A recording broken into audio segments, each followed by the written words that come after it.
Moldova'nın Gloria estetika gimnastikasının milli komandasına Komrataka Gimnastika klubunun uşakları girdi.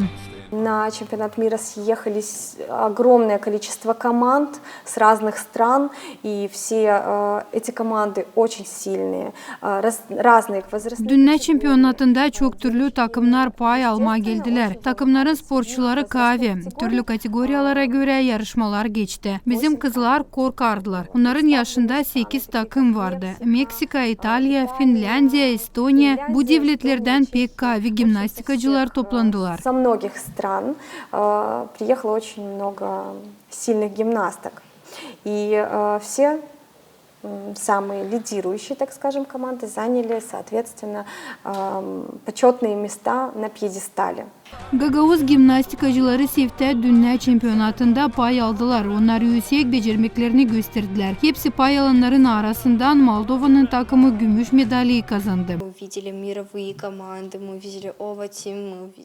Çempionatta biz gördük hepsi dünyaya anılmış takımları. Ta ileri biz onları sadece televizyonda görerdik. Biz her zaman isterdik olmayı nice onlar. İyi kendimizi gösterdik. Hepsi ıslah geçti. Korkardık hani neyse olmayacak ama mutlu kaldık. Avusturya'da çempionatı yüksek orada geçti. Kendi becermeklerimi gösterdim. Beğendim nice geçti. Estetika gimnastika bölümü Komrat'ta çeşitli çalışma açan yaratmak ve yeni binaya geçti. Şimdiki zaman orayı 120 uşak 5 yaşından gezer. Marina Tapal, Grigori Stavilov, Maria Kazaku, GRT Haberler.